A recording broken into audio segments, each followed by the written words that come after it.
یہاں ایک اشکال ہوتا ہے جو میں کئی دفعہ بیانات میں کرتا ہوں کہ مرزا غلام احمد قادیانی نے تو پوری نبوتی کا جھوٹا دعویٰ کر دیا, اس کو کیوں نہیں اللہ نے پکڑ کے مارا ہے بھائی؟ اس کے علماء نے دو جواب دیے ہیں, وہ دو جواب نہ بھی دیتے تو یہی دو جواب بنتے بہت آسانی سے. تو یہ جو مرزا غلام احمد قادیانی ہے نا, علماء نے لکھا ہے کہ یہ کنایا ہے کہ اگر کوئی شخص اللہ کی طرف جھوٹ منسوب کرے تو اللہ اس کے دائیں ہاتھ پکڑ کے شہرک کاٹ ڈالے گا, یعنی اسے پنپنے نہیں دے گا. تو مرزا کو اللہ نے پنپنے نہیں دیا ہے. قادیانی جو ہے نا بہت ساری چیزیں گھما دیتے ہیں, ایسے متضاد دعوے کرتے ہیں کہ 2 اور 2 4 کی طرح اگر کوئی قادیانی تحقیق کرنا چاہے تو مرزا کا جھوٹا ہونا ثابت ہو جائے گا. ہم ان سے پوچھتے ہیں کہ نیا نبی کیوں آیا؟ کہتے ہیں کہ ختم نبوت کا مطلب ہے مستقل نیا نبی نہیں آئے گا, پرانے والے نبی کو سپورٹ کرنے کے لیے ہے بھائی آئے گا. اچھا, جو پرانے پہلے نبی کو محمد صلی اللہ علیہ وسلم کو سپورٹ کرنے کے لیے جو آیا ہے وہ تو خود کسی اور کی سپورٹ کا اب تک ہے بھائی. یعنی اسلام کے اگینسٹ جو لوگ ہیں ان سے مدد کرنی تھی نا, تو اسلام کے اگینسٹ یہود و نصارہ ہیں, ان کے خلاف اسلام کی مدد کرنے کے لیے آیا وہ نیا نبی. لیکن اس نبی کے اب تک سارے خلفاء کہاں بیٹھتے ہیں؟ لندن میں. عجیب بات ہے. یہ کیسا نبی ہے جو ہمارے نبی کی مدد کے لیے آیا لیکن وہ بیچارہ ہم سے زیادہ مدد کا محتاج ہے. ہمارے پاس تو مکہ ہے, مدینہ ہے جو اسلام کے مرکز ہیں وہ ہمارے پاس ہیں, اور آپ کے پاس اب تک کوئی مرکز نہیں ہے, جو ہے وہ بھی آپ کا نہیں ہے, ان لوگوں کا ہے جن کے خلاف مدد کے لیے آپ آئے تھے. عجیب سی حساب, سمجھ میں آنے والا یہ حساب ہی نہیں. آج برطانیہ قادیانیوں سے ہاتھ کھینچ لے وہ تو ٹھپ ختم سارا سیٹ اپ, کوئی پوچھنے والا نہیں ہوگا. خلفائے راشدین نے دیکھو, قادیانی دھوکہ دیتے ہیں کہ بہت سارے پیغمبر سچے تھے مگر ان کی مدد نہیں ہوئی, وہ شہید ہو گئے, دنیا سے چلے گئے, اپنے مشن میں اس وقت کامیاب نہیں ہو سکے. تو ایسے ہی یہ بھی ایسے ہو سکتا ہے. بھائی آپ کا دعویٰ یہ ہے کہ یہ پہلے والے نبی کی مدد کے لیے آیا, تو جس کام کے لیے آیا وہ کام تو ہونا کم از کم, سمجھ رہے ہیں بھائی؟ اللہ نے پہلے انبیاء کو قوم میں ہدایت کے لیے بھیجا, پیغام پہنچانے کے لیے بھیجا. ایک نبی آئے وہ نہیں پہنچا سکے, ان کو شہید کر دیا, اللہ نے دوسرے بھیج دیے, تیسرے بھیج دیے, یہاں تک کہ آخری نبی بھیجے اللہ نے. اب آخری نبی کی مدد کے لیے بالفرض کوئی نبی آ رہا ہے اور اس کا دعویٰ یہی ہے کہ میں ان کا دین کمزور ہو رہا تھا اس کو طاقت بخشنے کے لیے آیا ہوں. جو طاقت بخشنے کے لیے آیا ہے اس کو خود گلوکوز کی 5-6 بوتلیں چڑھی ہوئی ہیں. یہ ایسے ہی جیسے آپ پھڈے میں تھے 15-20 ساتھیوں کے ساتھ, اپنے ساتھیوں کے ساتھ آپ فائٹ کر رہے ہیں, آگے 100 آدمی ہیں جن سے 15 آدمی لڑ رہے ہیں. کمک کی ضرورت ہوتی ہے, آپ نے فون کیا اپنے دوست کو, آ جا بھائی تو آپ کے جو 15-20 ساتھی تھے خوش ہو گئے, چلو یار مدد کے لیے کوئی بندہ آ رہا ہے. تو بندہ جو آیا تو وہ آپ سے بھی زیادہ باریک, اور وہ آپ کی مدد کے لیے آپ کے مخالفین سے گلوکوز کی 5 بوتلیں پہلے سے بک کر کے بیٹھا ہوا ہے کہ میں جن کی مدد کے لیے آ رہا ہوں وہ تو مجھے مانیں گے نہیں. ٹھیک ہے نا؟ تو میں آپ کے یعنی آپ لوگوں سے جو دشمن ہیں ہمارے, جن سے اسلام کو خطرہ تھا, تو میں آپ کی مدد کے لیے آپ سے گلوکوز کی 5 بوتلیں ادھار لوں گا. میں ذرا گلوکوز کی 5-6 بوتلیں چڑھا دوں, کچھ طاقت آئے گی تو پھر میں لڑوں گا. تو اس کا مطلب ہے بھائی تو ہم سے لڑے گا, تو وہ جو اسلام جو سچی مچی کا اسلام ہے تو وہ تو تم پھر آپ تو اس سے لڑنے کے لیے آئے ہو دنیا میں. تو اس سے صاف پتہ چلتا ہے کہ اللہ نے پنپنے نہیں دیا مرزا غلام احمد قادیانی کو, شہرک کاٹ ڈالی ہے. دوسرا جواب جو اس سے بھی زیادہ ہٹو بچوں ٹائپ کا جواب ہے. ہٹو بچوں سمجھتے ہیں؟ جو نہیں سمجھتے وہ بڑے حیران ہوتے ہیں, یوٹیوب پہ کمنٹس کر رہے ہوتے ہیں یہ بچے کہاں بیٹھے ہوئے جن کو مفتی صاحب ہٹا رہے ہیں؟ یہ کمنٹس واقعی میں نے پڑھے ہیں. تو دیکھو اس سے بھی پتہ چلتا ہے کہ محاورے جو ہوتے ہیں نا, محاورے, ان کا وہ مطلب نہیں ہوتا جو ڈکشنری میں ہو, یعنی ہٹو کا مطلب الگ لیں, بچوں کا الگ لیں. تو ایسے یہ بھی ایک محاورہ ہے کہ اگر یہ معاذ اللہ جھوٹ باندھتے تو ہم دائیں ہاتھ پکڑ کے شہرک کاٹ ڈالتے. یہ عربی محاورہ ہے. قادیانی کہتے ہیں کہ مرزا نے اگر جھوٹ باندھا تو اللہ نے دائیں ہاتھ پکڑ کے اس کی شہرک کیوں نہیں کاٹی. اس کا جواب دے رہا ہوں میں, یہ محاورہ ہے.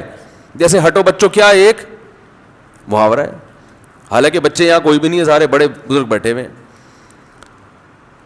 دوسرا جواب یہ ہے کہ یہ جو اللہ نے کہا نا کہ محمد صلی اللہ علیہ وسلم اگر ایک بات بھی ہماری طرف جھوٹی منسوب کرتے تو ہم یہ کرتے, تو دنیا میں کوئی بھی گورنمنٹ اس سفیر کی ذمہ دار ہوتی ہے جو دیکھنے میں سفیر لگتا بھی ہو, اس کا گیٹ اپ سفیروں والا ہو, اس سے لوگوں کو دھوکے میں آنے کا خطرہ ہو. جس کا گیٹ اپ ہی سفیروں والا نہیں ہے, گورنمنٹ اس سے برات کا اعلان نہیں کرتی. مثلا آپ نے دیکھا کہ جی جہاز اترا ہے اور ایک شخص 3 پیس سوٹ ٹائی میں, انگلش بھی امریکن جیسی بول رہا ہے بھائی, اور کارڈ بھی ہے اس کے پاس کونسلیٹ کا. اور اب آپ کنفیوز ہو گئے کہ یار ہمیں پہلے اطلاع تو ملی نہیں تھی کوئی سفیر آ رہا ہے, لیکن ہو سکتا ہے ایمرجنسی میں امریکہ نے, کوئی USA نے کوئی سفیر بھیج دیا ہو. گیٹ اپ بھی وہی ہے, لباس دیکھو اس کا, اور کارڈ بھی ہے اس کے پاس. اب اس بات کا امکان ہے کہ یہ کارڈ جعلی بنایا ہو اور یہ کچھ باتیں کر رہا ہے, تو آپ کنفرم کرو گے نا USA سے, گورنمنٹ سے, کہ بھئی آپ ہی کہے گے نہیں ہے.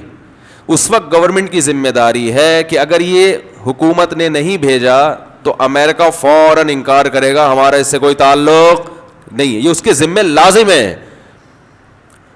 وہ نہ کرے اور یہ پیغامات دیتا رہے اور بعد میں USA بولے 1 مہینے بعد ہم ذمہ دار نہیں ہیں. تو ہم کہہ سکتے ہیں بھائی آپ گیٹ اپ بھی وہی, انگلش بھی وہی بول رہا ہے جو آپ بولتے ہیں, اور اس کے پاس کارڈ بھی آپ کا. تو اگر یہ آپ کا نہیں تھا, ہم نے آپ سے پوچھا, آپ نے بتایا کیوں نہیں؟ بات سمجھ میں آ رہی ہے؟ جس کا گیٹ اپ سفیروں والا ہو, ایٹیٹیوڈ سفیروں والا ہو, اس سے دھوکے میں آنے کا خطرہ ہوتا ہے. اللہ تعالیٰ, اچھا لیکن اس کے برعکس کیا ہوا؟ جہاز آیا ہم USA سے, ایک چڈی بنیان میں ایک بندہ اترا, دھوتی بنیان میں. چڈی تھوڑا کم ہو جاتی ہے آج کل, ویسے بھی لباس کے بغیر کلچر لوگ فروغ دے رہے ہیں, تو ہم مثال تو کم از کم پورے کپڑوں کی دینا. کیا خیال ہے, پیسے تھوڑی خرچ ہو رہے ہیں.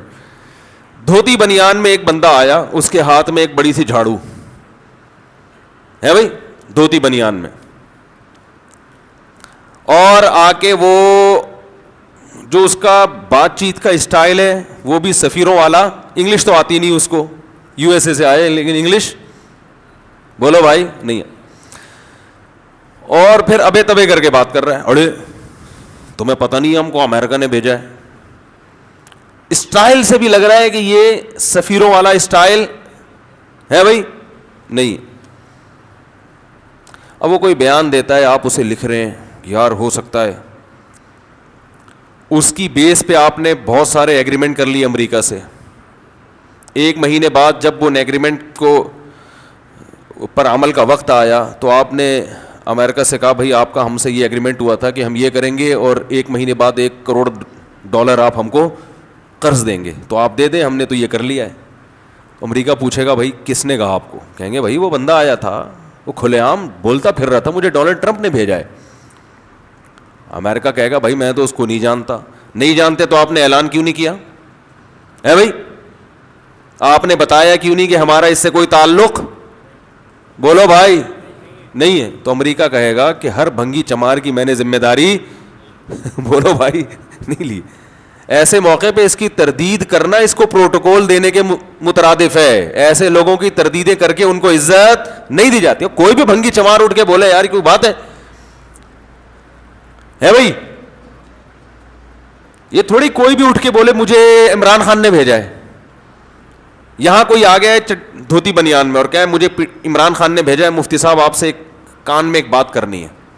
ادھر دوسرا آیا, وہ دھوتی بنیان میں کہنے لگا مجھے مولانا فضل الرحمان صاحب نے بھیجا ہے. میں کہوں گا بھائی جان معاف کر, پتلی گلی سے نکل. میں فون بھی نہیں کروں گا کہ یہ کون ہے, میں انکوائری, بھائی اگر بھیجا ہوتا تو کم از کم کپڑے تو پورے پہنے ہوئے ہوتے ہیں نا. یہ کیسی بات ہے کہ یار آج دھوتی بنیان میں ایک بندہ آ رہا ہے, تو میں تو یہی کہوں گا یار شاید سٹا زیادہ لگا لیا اس نے, اس کا دماغ گھوم گیا. چرسیوں کو یہی ہوتا ہے کہ کبھی ان کو لگتا ہے کہ ہم امریکہ کے سفیر ہیں, کبھی ان کو یہ لگتا ہے کہ ہم چاند پہ جانے والی. چرسیوں میں ہوتا ہے ایسے. چرسیوں کی باتوں کی تصدیق نہیں کی جاتی, شرابیوں کی باتوں کی تصدیق نہیں کی جاتی ہے. ایک ہیروئن جی سے کسی نے پوچھا نا کہ ہم نے سنا ہے کہ آپ جب یہ پیتے ہیں تو آپ کو ایسا لگتا ہے کہ ہم چاند پہ پہنچ چکے ہیں. تو اس نے کہا تو ابھی کہاں بیٹھا ہوں میں, کہہ رہا تو میں بیٹھا ہوا ہوں چاند پہ, لگتا کیا ہے میں تو ہوں. اب اس کی باتوں کی آپ انکوائری کرو گے, تھانے میں رپورٹ کراؤ گے, یار یہ آدمی غلط باتیں کر رہا ہے, یہ پاکستان کو بدنام کر رہا ہے. اس لیے کہ چاند پہ تو امریکہ کے سائنسدان گئے تھے اور یہ بھی دعویٰ کر رہے ہیں, دنیا دھوکے میں پڑ جائے گی کہ پاکستانی بھی چاند پہ گئے ہیں, اور پھر بعد میں ثابت ہوگا نہیں گئے ہیں تو حکومت بدنام ہوگی. لہذا یوٹیوب پہ کلپ آنا چاہیے, تردیدی بیانات آنے چاہیے, وزیر خارجہ کے بھی, وزیر اعظم کے بھی, اور سب کے بیانات آنے چاہیے. بھائی یہ جو چرسی ہیروئن چی کہہ رہا ہے کہ ہم چاند پہ گئے, پاکستان کا اس کے بیان سے کوئی تعلق, بولو بھائی نہیں ہے, کوئی بھی لفٹ نہیں کرائے گا اس کو. اللہ ایسے پیغمبر کی تردید کا ذمہ دار ہے جس کے گیٹ اپ سے لگتا ہو کہ یہ واقعی اللہ کا پیغمبر. اور یاد رکھو سفیروں کا گیٹ اپ کا تعلق لباس سے ہے, پیغمبروں کے گیٹ اپ کا تعلق کردار سے ہے, کردار سے. ان کی زندگی کیسی گزری ہے.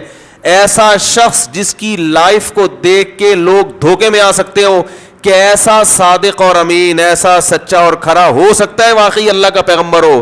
ایسا شخص جب اللہ پہ جھوٹ باندھے گا تو اللہ برات کا اعلان کرے گا.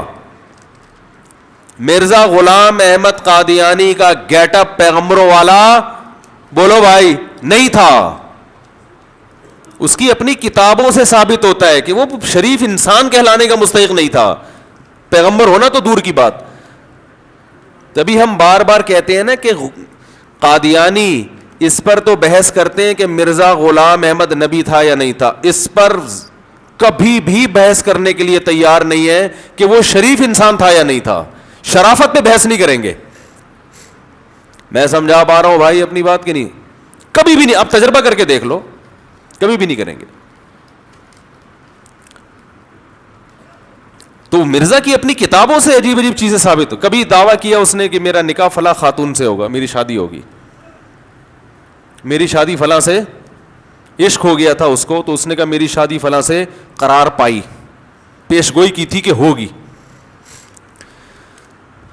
کمال کی بات یہ کہ جس عورت سے اس کو عشق ہوا اس کے نواسے پر نواسے اب بھی موجود ہیں. ختم نبوت کے علماء سے رابطہ کریں, اس کے نواسوں سے ملوا دیں گے آپ کو وہ ٹھیک ہے نا, کہ ہماری پرنانی کے بارے میں مرزا نے یہ دعویٰ کیا تھا, عشق ہو گیا تھا. تو جب پھر اس نے پیش گوئی کی کہ میری شادی یہاں ہوگی. یہ میں ایک واقعہ سنا رہا ہوں جس سے پتہ چلتا ہے کہ وہ شریف انسان نہیں تھا, اوٹ پٹانگ چیزیں پھینکتا رہتا تھا. تو اس نے کہا میری یہاں شادی ہوگی. عشق تھا, ظاہر ہے عشق میں انسان کو لگتا ہے کہ مل جائے گا. اس نے کہیں اور شادی کر لی. مرزا کی پیش گوئی جھوٹی ثابت ہوئی. جب جھوٹی ثابت ہوئی تو لوگوں نے بولا کہ آپ بالفرض اگر سچے پیغمبر ہیں تو آپ کی پیش گوئیاں جھوٹی کیوں ہو رہی ہیں. اس نے کہا دیکھو حضرت زینب کا رسول اللہ صلی اللہ علیہ وسلم سے آسمانوں پہ نکاح ہوا تھا, تو میرا بھی اس سے آسمانوں پہ نکاح ہو چکا ہے, تو میری پیش گوئی بولو بھائی پوری ہو چکی ہے. اب یہ اس کا ہیڈیک ہے کہ میرے ساتھ نہیں ہے, کہیں اور ہے, لیکن میں نے جو دعویٰ کیا تھا وہ دعویٰ پورا بولو بھائی ہو چکا ہے, میں جھوٹا نہیں ہوں.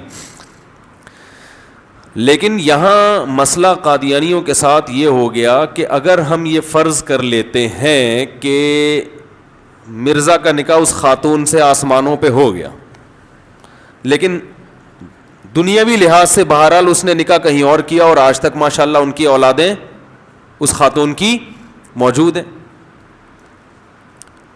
تو اس کا مطلب یہ ہوا کہ وہ جو خاتون تھی وہ قادیانیوں کی ازواج مطہرات میں شامل ہو گئی, کیونکہ جب آسمانوں پہ نکاح ہو گیا تو وہ پیغمبر کی بیوی بن گئی کہ نہیں بن گئی, جو قادیانی جس کو پیغمبر کہتے, لیکن وہ رہتی کسی اور کے ساتھ تھی, ہے بھائی, بچے کسی اور سے جن رہی ہے. تو یہ پیشگوئی پوری ہو کے جتنا خطرناک ہے نا اس پیشگوئی کا پورا ہونا, پیشگوئی پوری نہ ہوتی تو مرزا کی عزت محفوظ, بولو بھائی, رہ جاتی. اس سے بڑی انسان کے لیے ذلت نہیں ہو سکتی کہ آپ کا نکاح ہوا اور معاذ اللہ پڑھایا بھی اللہ نے وہ آسمانوں, اتنا پکا نکاح تو بھائی ایک نکاح میں پڑھا دیتا ہوں, پڑوس کی مسجد کے امام پڑھا دیں گے, یا ایک نکاح فلاں پڑھا دے گا, وہ زیادہ پکا ہوتا ہے جس کا آسمانوں پہ اللہ نے نکاح پڑھایا ہو. اتنی پکی بیوی بچے جن رہی ہے بھائی کسی اور سے, تو ازواج مطہرات کا یہ حال ہے تمہاری, تو یہ تو بھائی مرزا کے عجیب سا حساب کتاب ہو گیا. پیغمبروں کے ساتھ ایسے توہین آمیز واقعات نہیں ہوتے.